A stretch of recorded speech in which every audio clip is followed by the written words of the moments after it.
मखदूम के चाचा भी अपने और वारिस देवा भी अपने। अरे वलियों के हैं हम सब मत वाले, हम लोग हैं रजा वाले। खाने के वास्ते कुछ तो भी बीवी के वास्ते लिख जा बोला। वाह वाह वाह वाह वाह। और मैं पूरे घर के वास्ते नहीं बोला, खाली बीवी के वास्ते ही बोला। Point to be noted. पूरे घर को लिख जाओ बोले तो 600 रुपए होना, कमाया 300 लिख जाएगा 600 कहां से। मैं बोला शॉप को नहीं लिख जाना, खाली बीवी को। जरा जोर से सुभान अल्लाह। अपना मामला जरा निराला है, टेंशन न खोलो, तुम बोलो सुभान अल्लाह सुभान अल्लाह। मैं बोला बीवी को कुछ भी लिख जाना। बोले हजरत क्या लेके जाऊं? मैं बोला आज बर्गर लिख जा, कल पिज्जा ले जा, परसों हैदराबाद की बिरयानी लिख जा, फिर चौथे दिन नारी कुलचे लिख जा, इतवार के दिन गाड़ी पे बिठा के होटल कुछ लिख जा। तुम मजाक नहीं कर रहा हूं, मैं खुदा की कसम मैं मजाक नहीं कर रहा हूं। आपको भी ये मेरी नसीहत है, ये मेरी गुजारिश, इस पे अमल करो। आपको हंसी आ रही, हंसो न को, बाजू जाके लोटो आप। मगर खुदा की कसम बहुत बड़ी बात बता रहा हूं, इस पे अमल करो आप। लाके जेल खाने में डाले जैसा डाल दिए बिचारी को, 8-8 दिन 15-15 दिन 1-1 महीने तक बाहर की सूरत ही नहीं देखती उन्हें। साल में 2 साड़ियां बना देना, यह शौहरों ने कहा है क्या? खुद बाहर बिरयानियां खाना, दोस्तों के साथ वड़ा पाव खाना, दबा के तीसरे हुक्म तक मुर्गे मुसल्लम, ये वो देगा खींच रहे पट्टे। अभी वहां हमारी होटल के सामने इतने बहुत से लोग आते, बोला काय को जमा हुए तो कुल्फी खा रहे हजरत का थे लोग अम्मत। मैं बोला बेटा कुल्फिया उल्फिया सब तुम ही खाते, बेगम को कुछ भी नहीं खिलाते। बीवी है तो बराबर खिलाते, नौकरानी को नहीं खिलाते। बोलो सुभान अल्लाह सुभान अल्लाह। मैं उसको नसीहत करा, अपन शरीफ आदमी फार्मूला दिए खुश रहने का, तजुर्बे के बात आए।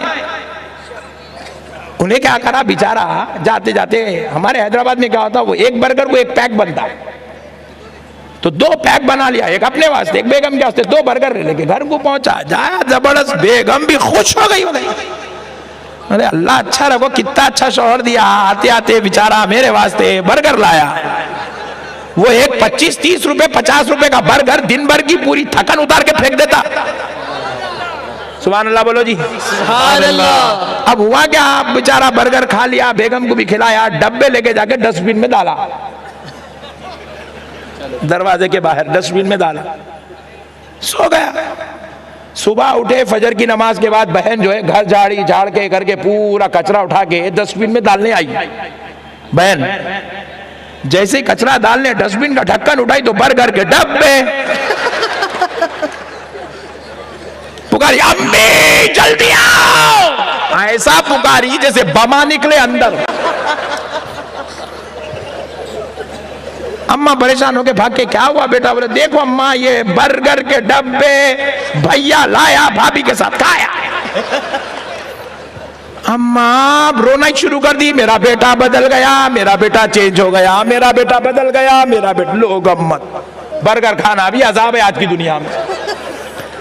अब बेचारी अम्मा परेशानी के आलम में बेटे को बोली, तू बहुत बदल गया, शादी हुई जब से तू अच्छा है ही नहीं, तू चले गया, हाथ से निकल गया, कभी हमारे को बर्गर नहीं खिलाया, बीवी को कैसा खिलाता। लो टेंशन पे टेंशन, टेंशन पे टेंशन। उन्होंने बोला अम्मा तुम बैठो जी घर में, बोल के गया। अब हुआ क्या, मुसीबत खत्म नहीं हुई अभी, वो मगरिब के बाद उसकी खाला आई घर को। अम्मा क्या करी, खाला को शेयर करी, बोले बेटी बहन ऐसा कर दिया मेरा बच्चा, अलग अलग लाके बर्गर खा रहा, क्या करना?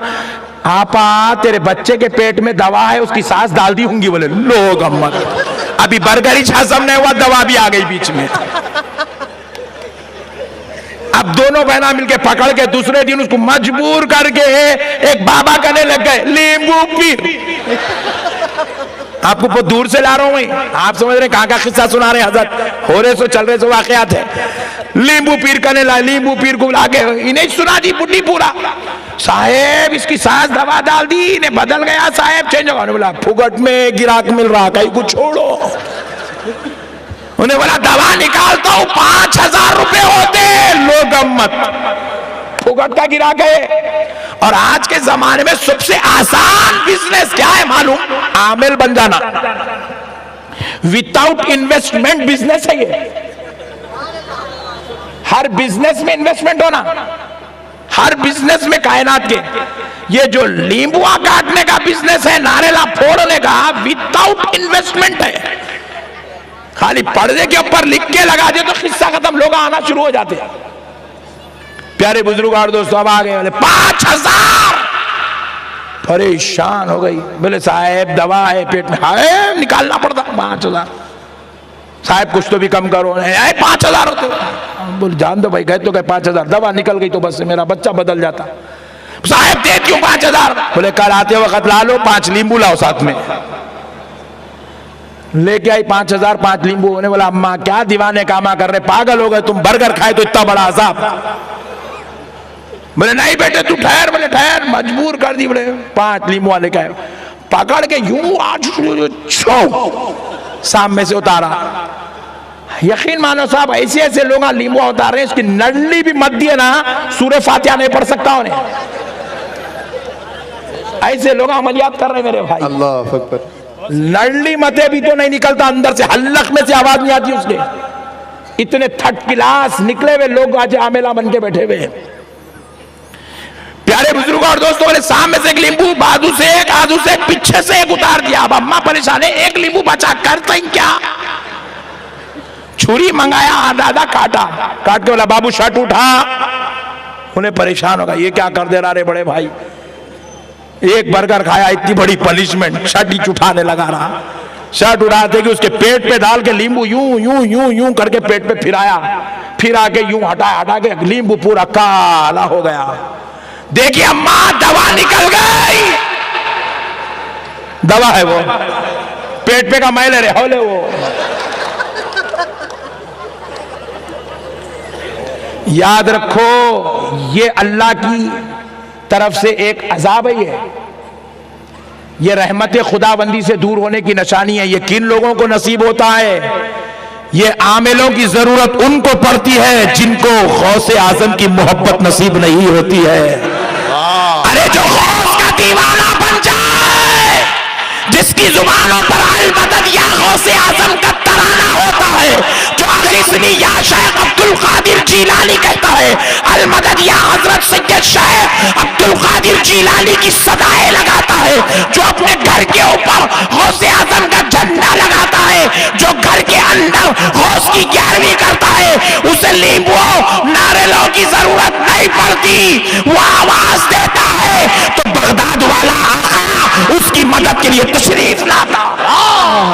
नारे तकबीर, अल्लाह अकबर, नारे रिसालत, या रसूल अल्लाह, नारे हैदरी, या अली, या अली, या नशीने हुजूर अशरफुल उलमा जिंदाबाद, हज़रत अल्लामा अहमद नक्शबंदी साहब खिला जिंदाबाद, जाने गौसे आजम जिंदाबाद, उलमाए अहले सुन्नत जिंदाबाद। लाला दोस्तों, गौसे पाक को समझो। सरकार गरीब नवाज कहते, सरकार आपके कदम न सिर्फ मेरी गर्दन पर, मेरी आंखों, मेरे सर पर भी है। अब जरा आओ और ऊपर चलते हैं, देखते हैं गौसे पाक कौन है, अल्लाह ने क्या शान वाला बनाया गौसे पाक को। वाह वाह। मेरे गौसे पाक सरकार जब खिताब फरमाते तो आपके खिताब को सुनने के लिए 10-10 हजार, 40-40 हजार, 70-70 हजार, बसा औकात 1-1 लाख आदमी तशरीफ लाते। सुभान अल्लाह। गौसे पाक के खिताब को सुनने के लिए 1-1 लाख लोग तशरीफ लाते। वाह वाह। प्यारे बुजुर्गों और दोस्तों, हजरत तमीम दारमीर अलैहि रहमत व रिजवान इरशाद फरमाते हैं कि मैं गौसे पाक की मजलिस में आपके वाज़ो नसीहत में पहली सफ में बैठा करता था और आपके पास 40-40 हजार, 70-70 हजार का मजमुआ हुआ करता था। इत्तेफाक से एक दिन मुझे गौसे पाक की मजलिस में जाने में ताखीर हो गई, तो मैं जब ताखीर से पहुंचा तो सारा मजमुआ, वो सारा मैदान बगदाद पुर हो चुका था। तो मुझे बिल्कुल आखिरी और इंतहाई सफ में जगह मिली, मैं वहीं बैठ गया। और जब मैं बैठने जा रहा था तो मुझे ख्याल आ रहा था कि मैं सामने बैठता तो गौसे पाक सरकार की बात मुझे अच्छे से सुनाई देती थी। अब मैं सबसे आखिर में बैठ रहा हूं, 70 हजार आदमियों का मजमुआ है, बिल्कुल आखिर में बैठा हूं। मुझे फिक्र हो रही थी कि अब मैं गौसे पाक का दर्स कैसे सुनूंगा। आपके बयान वाज़ो नसीहत को कैसे सुनूंगा, ये सोचकर मैं बड़ा परेशान था। मगर जब मजलिस गौसे आजम में जाकर उन 70,000 के पीछे बैठा तो खुदा की कसम तमीम दारमी फरमाते हैं मुझे गौसे पाक का वाज़ो नसीहत बयान वैसे ही सुने आया जैसे पहली सफ में बैठने वाले को सुने आता, जैसे पहली सफ में बैठने वाले को सुने आता है। और फिर फरमाते हैं उसी मजलिस में एक शख्स था और वो बड़े पाए का बुजुर्ग था, अल्लाह का वली था, वो 70,000 के बीच में बैठा हुआ है वाह वाह। और उन्हें इंतहाई हाजत महसूस हो रही है, शिद्दत से हाजत जरूरत महसूस हो रही है। वो टॉयलेट जाना चाहते थे, इजाबत खाना बैतुल खला जाना चाहते थे। उन्होंने अपनी इजाबत को कंट्रोल करना चाहा, जितनी देर कंट्रोल कर सकते थे करे, लेकिन इजाबत अब अपनी इंतहा को पहुंची, शिद्दत इंतहा को पहुंची तो बड़े बेचैन हो गए, क्योंकि अब 25-50 आदमी हो तो ऐसा हटा के निकल जाएंगे, इधर पलटे तो 20,000, उधर पलटे तो 40,000, पीछे देखे तो 50,000, कहां से जाएंगे? बीच में बैठे हुए, जरूरत आ रही है, बेचैन और बेकरार हो गए। उसी बेकरारी के आलम में गौसे पाक सरकार की तरफ मुतवज्जे होते हैं, सरकार अब मैं क्या करूं? दौराने बयान गौसे पाक से अर्ज करते हैं अब मैं क्या करूं? जरूरत महसूस हो रही है और इंतहा शिद्दत के साथ।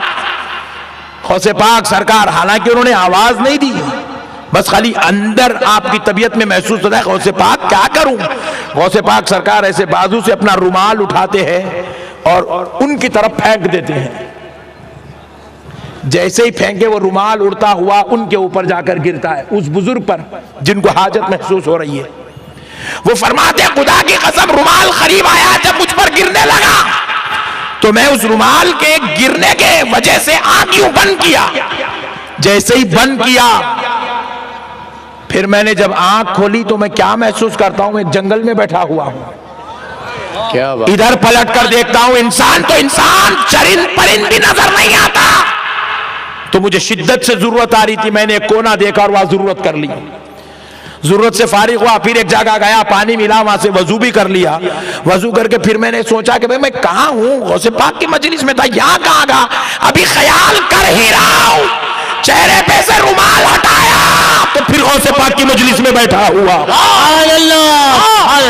प्यारे बुजुर्ग और दोस्तों, ये है गौसे पाक सरकार। हमने गौसे पाक सरकार को नहीं समझा, हम नहीं जानते गौसे पाक कौन है। सरकार गौसुल वरा रज़ी अल्लाहु अन्हु के ताल्लुक से आपके बड़े फर्जंद हुजूर सय्यदुना शेख अब्दुर रज़्ज़ाक अल गिलानी रज़ी अल्लाहु अन्हु इरशाद फरमाते हैं, मज़हरे जमाल मुस्तफ़ाई किताब का नाम है, उठाकर देखे। हजरत शाह अब्दुर रज़्ज़ाक अल गिलानी रज़ी अल्लाहु ताला अन्हु इरशाद फरमाते हैं, हमने अपनी आंखों से देखा अल्लाह ने बाबा जान को वो जलाल का मालिक बनाया था। अगर कोई शख्स बगैर वजू भी सरकार गौसे पाक का नाम ले लेता तो अपनी जगह पे जल जाता था, अल्लाह अकबर। जल जाता था। आज गौसे पाक के नाम का मजाक उड़ाया जा रहा है दोस्तों। एक साहब घर में बैठे हुए हैं, आंखा बंद कर लिया, मांडी डाल लेके यूं यूं यूं पूछा, कौन है जी तुम, क्या नाम है? नाम बोल रहे हैं, सामने वाला ही नहीं, उनके किस्से बोल रहा, कहानियां बोल रहा, तुम्हारे शौहर वो करते, तुम्हारे बाबा ऐसा करे, तुम्हारी बीवी ऐसा करी, तुम्हारे अम्मा ऐसा करे, तुम्हारा चिच्चा ऐसा करे, बोलते जा रहा। लोगों को मैं पूछा कैसा बोल रहा है, तो गौसे पाक की हाजिरी आ रही उसके ऊपर। अम्मा चिंदी, तेरे ऊपर गौसे पाक की हाजिरी आती, तेरे ऊपर गौसे पाक की हाजिरी नहीं आ रही, हौले नापाक जिन खाबिज हो गया तेरे ऊपर।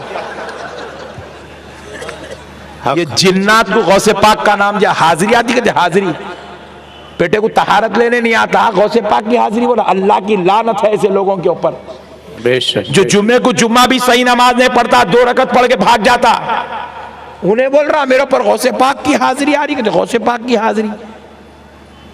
अगर बेटा ये तू वो जमाने में पैदा होता ना तो खाली नाम भी लिया तो तू जल जाता था।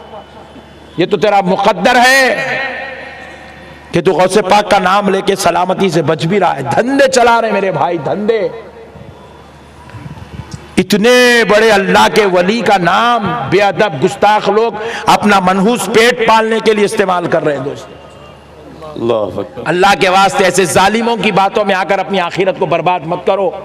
गौसे पाक सरकार से मजबूत रिश्ता रखो। कई जालिमों को हमने देखा मुहर्रम के महीने में अंगार के डल्ले बिछाते हैं, उसके ऊपर नाचते, इधर से उधर भाग रहा, उधर से इधर भाग रहा, इधर से उधर भाग रहा, इधर से। अरे बोला अंगार पे कैसा भाग रहा मियाँ ने, हैबत हो गई मेरे को देख के। अरे बोला अपन छीन नहीं सकते, पटा भाग रहा। अरे बोला इन्हें कुछ ना कुछ इंजेक्शन लेके होंगे इन्हें, नहीं बगैर इंजेक्शन के भाग रहा। अरे बोला फिर कैसा भाई क्या हुआ, इन्हें कैसा भाग रहा है ऐसा? इमाम हुसैन की हाजिरी आई उसके ऊपर, ओ लोग मत डाला गले में। अल्लाह अकबर। अरे मैं बोला हौले इमाम हुसैन की हाजिरी आई तो तू भागता नहीं रे भगोड़े। इमाम हुसैन की हाजिरी आई तो तू मस्जिद में नमाज पढ़ता। क्या बात है, इमाम हुसैन की हाजिरी आई तो तू अल्लाह वाला बन जाता। इमाम हुसैन की हाजिरी आई तो तू वक्त का वली बन जाता। अंगार का ताल्लुक आग से है, आग पे आग भागती है, और आग से अल्लाह ने जिन को बनाया है। जिन तेरे ऊपर इमाम हुसैन नहीं आ रहे, हौले नापाक जिन आ गया तेरे ऊपर, इसलिए तो जिन दोनों मिलके भाग रहे, तुम दोनों भाया है,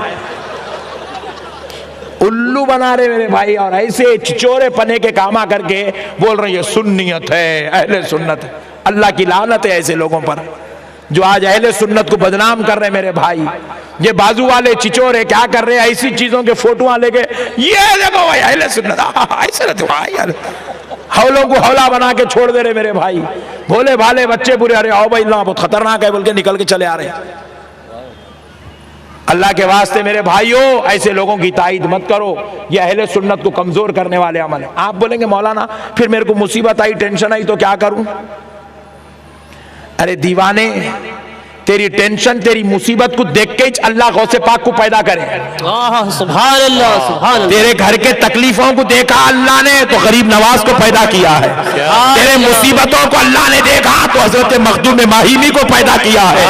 तेरे खानदान कबीले के झगड़ों को अल्लाह ने देखा, रंजो आलम मुसीबतों परेशानियों के बीच में लोगों को देखा तो अल्लाह ने हाजी अली सरकार को पैदा किया है। अल्लाह ने बहाउद्दीन नक्शबंद को पैदा किया है। अल्लाह ने शहाबुद्दीन सोहरवर्दी को पैदा किया है। अल्लाह ने जुनैद बगदादी को पैदा किया। अरे जब तेरी मुसीबत दूर नहीं होती तो सच्चे दिल से एक मर्तबा नजफ वाले आका मेरे मौला अली को पुकार ले। अल्लाह ने हर मुसीबत का हल बनाकर, मुश्किल कुशा बनाकर मौला अली शेरे खुदा हैदर कर्रार को अल्लाह ने पैदा किया। नारे तकबीर, अल्लाहू अकबर, नारे रिसालत, या रसूल अल्लाह, नारे हैदरी, या अली, या अली, समी बोली फलक बोला, अली बोला, अली बोला, समी बोली फलक बोला, अली बोला, अली बोला, सदा के साथ दिल बोला, अली बोला, अली बोला।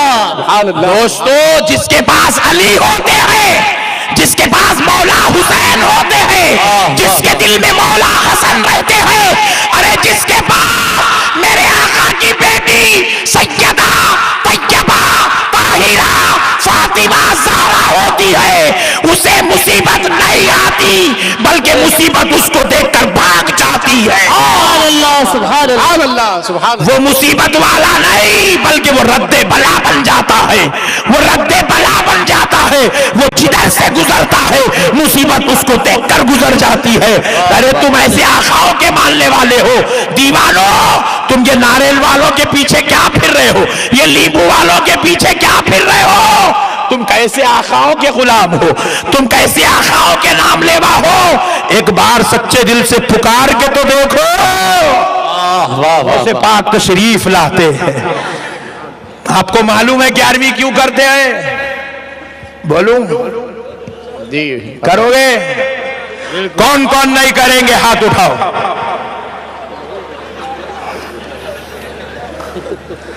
सब करेंगे इंशाअल्लाह। इंशाअल्लाह। पाकी अब कौन कौन करेंगे जरा हाथ उठाओ। सुभान अल्लाह, हाय हाय हाय हाय, सुभान अल्लाह, सुभान अल्लाह, सुभान अल्लाह। कुर्बान जाओ दोस्तों, हम गौस का मुकाम नहीं समझे दोस्तों। सबसे ज्यादा जुबान पे जिस जात का जिक्र हो खुदा की बात आ जाए तो रब्बुल आलमीन का जिक्र हो, नबियों की बात आ जाए तो आमिना के लाल का जिक्र हो, वलियों की बात आ जाए तो शहंशाह बगदाद का जिक्र हो। क्या बात। अपनी जुबानों को ऐसे बना लो यार, हाय हाय हाय, कुर्बान अल्लाह, कुर्बान जाए अल्लाह की रहमत पर। अल्लाह ने गौस के गुलामों में पैदा कर दिया है। प्यारे बुजुर्ग और दोस्तों, 11वीं क्यों करते हैं सुनो, और घरों पे झंडा लगाते, आप लोग लगाते नहीं लगाते नहीं मालूम, हमारे पास नए नए फतवे रे बड़े भाई, अब्बा थक गई तबीयत ये फतवों से। है झंडा लगाओ गौस का घर पे। वाह क्या सुनो बात। क्यों लगाते हैं गौस का झंडा घर पे? कोई भी पूछे तो मेरे को बोलो तुम, नहीं तो मेरी तकरीर सुना दो, टेंशन न लो। प्यारे दोस्तों, गौसे पाक सरकार 6-6 महीने, 4-4 महीने, 3-3 महीने के लिए जंगल और बियाबां की तरफ जाते थे, इबादत के लिए, रियाजत के लिए, मुजाहिदे के लिए, तखवे के लिए, अल्लाह को राजी करने के लिए। इंतहाई खुर्ब के मालिक हैं और इंतहाई खुर्ब के मालिक बनने के लिए, अल्लाह के जलवों को देखने के लिए, अपने आप को मौला की राह में फना करने के लिए गौसे पाक सरकार जंगलों की तरफ जाते। और जब आप जाते तो 3 महीने, 6 महीने, 2 महीने, 1 महीना मुसलसल जंगल में रहते। और इधर गौसे पाक के दरबार में गौसे पाक से मिलने के लिए मुल्क शाम से, यमन से, हिजाज से, ईरान से, फलस्तीन से, मुख्तलिफ मुकामात से लोग गौसे पाक से मिलने आते। लेकिन सरकार गौसे पाक रजी अल्लाह तआला अन्हु से जब उनकी मुलाकात नहीं होती, क्योंकि सरकार गौसे पाक जंगल में है, पूछते कि भाई कब आएंगे, तो मुरीदीन मुतखिदीन बता के देखो भाई नहीं मालूम कब आएंगे, इंतजार कर सकते हो, इस्तिताअत हो तो कर लो, नहीं हो तो तशरीफ ले जाओ, फिर कभी मुलाकात हो जाएगी। तो वो लोग अपनी बदनसीबी पर बड़ा कोसते कि हमारी गौसे पाक से मुलाकात नहीं हुई, अपनी बदनसीबी को कोसते हुए वापस चले जाते हैं। प्यारे बुजुर्ग और दोस्तों, अब हुआ क्या? अरे भाई जहां बैठे बैठ जाओ यार, अब कुर्सी न खोले भाई, 5 साल होने आ गए, प्लीज। कुर्सी हल रही, अब कुर्सी निकाल रहा ही नहीं। हाँ, अरे समझदार लोग भी बैठे हुए, सुभान अल्लाह। बस भाई कुर्सी के पीछे मत पड़ो अल्लाह के वास्ते, अब तो कुर्सी छीनने का टाइम है, ठहरो। वाह वाह वाह वाह वाह, क्या बात है। वाह। सुनो दोस्तों, गौसे पाक सरकार 6-6 महीने, 3-3 महीने, 2-2 महीने जंगलों की तरफ आप रह रहे हैं, इधर लोग आ रहे हैं, मुलाकात नहीं हुई तो अपनी बदनसीबी को कोसते हुए चले जा रहे हैं कि सरकार से मुलाकात ना हो सकी। अल्लाह अल्लाह। जब सरकार गौसे पाक तशरीफ लाए तो मुरीदीन पूरा लिख कर रखते थे, रजिस्टर सामने पेश करते। सरकार यमन से काफिला आया था, उसमें 200 आदमी थे, उन्होंने 15 दिन आपका इंतजार किया, मुलाकात नहीं हुई, वो चले गए। मुल्क शाम से काफिला आया, 150 आदमी थे, उन्होंने 10 दिन इंतजार किया, मुलाकात नहीं हुई, सरकार वो भी चले गए, बड़े मायूस होकर गए, वो अपनी बदनसीबी पर अफसोस करते हुए चले गए। गौसे पाक सरकार को बड़ी तकलीफ होती थी, बोले लोग आ रहे हैं, मैं मुलाकात नहीं कर सक रहा हूं, और मैं वो काम भी मेरा जरूरी है और ये काम भी मेरा जरूरी है, अल्लाह के बंदों की खिदमत। गौसे पाक सरकार ने चाहा मुरीदों को, मुतखिदों को, उस वक्त के मशाइखीन उलमा को अपने दरबार में बुलाया, मशवरा कहा, कह के भाई मुझे कोई मशवरा दो, ऐसी चीज बताओ जिससे मेरी जंगलों वाली इबादत और रियाजत का सिलसिला भी जारी रहे और मेरे पास आने वालों से मुलाकात भी हो जाए। सब लोग आपस में मशवरा करने लगे। मशवरे के बाद ये बात तय हुई कि सरकार आप हर महीने में 1 दिन अपनी खानखा में दे दीजिए और वो 1 दिन सारे लोगों से मुलाकात हो जाएगी, और बाकी के 29 दिन आप अपनी मिजाज के मुताबिक, अपनी शान के मुताबिक आप इबादत में मशगूल रहें। गौसे पाक सरकार ने कहा यह बड़ा अच्छा मशवरा है, मुझे मंजूर है। तो बोले फिर वो 1 दिन कौन सा निकालेंगे? तो कहा सरकार कोई और दिन नहीं, 11 तारीख का 11वीं वाला दिन निकालते हैं। ये 11वीं बनी गौसे पाक के पास से। ये 11वीं हमारे दादा, हमारे फुप्पा, हमारे ससुरे शुरू करे सो नहीं है, ये 11वीं गौसे पाक शुरू करे सो है। क्या बात। गौसे पाक सरकार महीने के 29 दिन जंगल में अगर होते तो 11वीं तारीख के दिन बराबर अपनी खानका शरीफ में होते थे। और लोग कोई 5 तारीख को आ गया तो लोग उनसे मुरीदीन कहते कि भाई रुक जा, 11वीं को गौसे पाक से मुलाकात हो जाएगी। कोई 30 तारीख को काफिला आ गया तो कहते कि भाई रुक जाओ, 10 दिन बाद गौसे पाक से मुलाकात हो जाएगी। तो काफिले वाले रुक जाते थे। अब कोई मायूस नहीं लौटता, गौस 11वीं के दिन सबसे मुलाकात करते थे। और गौस 11वीं के दिन सबसे मुलाकात करते भी हैं। सुभान अल्लाह। अल्लाह अल्लाह अल्लाह अल्लाह। प्यारे दोस्तों, अब गौसे पाक सरकार के दरबार में खैरात लेने वालों की लाइन लगी, तो सिर्फ दीन की खैरात, रूहानी खैरात नहीं, बल्कि गौसे पाक दुनियावी खैरात भी अता करने लगे। क्योंकि गौसे पाक किसी गरीब आदमी का नाम नहीं है, किसी मुफलिस बेचारा घर का नाम नहीं है।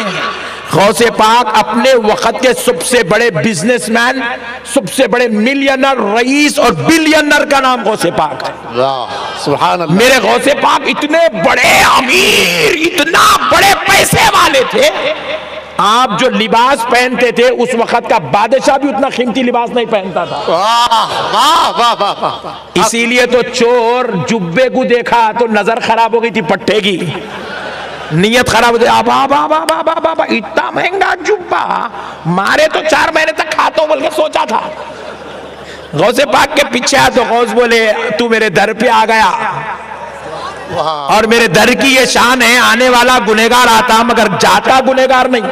क्या बात है।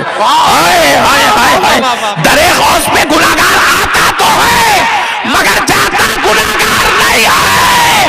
गौस अपने आकाओं की खैरात देकर भेजता है, किसी को वली बना देता है, किसी को अब्दाल बना देता है, किसी को मुर्शिद बना देता है, किसी जहन्नम को जन्नती बनाकर भिजा देता है। सुभान अल्लाह सुभान अल्लाह। ये दरे गौस है दोस्तों, लोग समझे ही नहीं गौसे पाक कौन है। चोरों की भी तकदीर बदल दी जाती है, उस दर का नाम दरे गौसे आजम है दोस्तों। सुभान अल्लाह सुभान। अब हुआ क्या, लाइन लगी हुई है, इधर से एक आदमी लेफ्ट साइड में दुनिया की खैरात लेने वाले, राइट साइड में दीन की खैरात लेने वाले, इधर बिपता सुने, बोले सरकार मेरी बच्ची की शादी है। तो गौसे पाक बोले चेक बुक लाओ जी जरा, कितने होते हैं यहाँ शादी को, अलमारी को कितने लगते, शादी खाने को कितने होते, ऐसे पता नहीं पूछे गौसे पाक। अशरफियों के थैले रखे हुए रहते थे गौसे पाक के पास, ऐसे दोनों हाथ मारे गौसे पाक, यूं निकाले ऐसे डाल दिए। मांगने वाला एक बच्ची की शादी के पैसे मांगता था, गौसे पाक 4 बच्चों की शादी के पैसे देते थे उसे। वाह सुभान। ये है गौसे पाक। लोग मुझे 11वीं कहीं को करते, हौले करके तो देख मालूम होता कहीं को करते। क्या बात है। वाह वाह वाह वाह। बाहर रह के पूछता पूरे बात, कहीं को करते कहीं को करते, अरे अंदर आ रहे, कभी घर पे झंडा तो लगा रहे। क्या बात है। मालूम होगा कि गौस कौन है। हाय हाय हाय। वाह वाह वाह। प्यारे बुजुर्ग और दोस्तों, अब इधर दीन की खैरात लेने वाले ठहरे, 1-1 लाख आदमी की लाइन बनी हुई है, सफ। अल्लाह अकबर। उसी सफ के बीच में से एक 70 बुजुर्ग आए, 70 बुजुर्गों का एक काफिला आया, एक ग्रुप, एक डेलीगेट आया औलिया का, बुजुर्गों का, आकर कहने लगा अब्दुल कादिर सरकार हम बड़े परेशान हैं, मुसीबत में फंसे हुए हैं, जब भी हम जिक्र करते हैं, नमाज पढ़ते हैं, तिलावत करते हैं, औरात करते हैं, शैतान हमको इतना बहकाता, ना नमाज में दिल लगने देता, ना जो है जिक्र में दिल लगने देता, बस गलत ख्यालात, बेकार के झमेले लगा देता। अच्छा हुआ गौसे पाक करने आए, लींबू पीर करने नहीं क्यों लगा।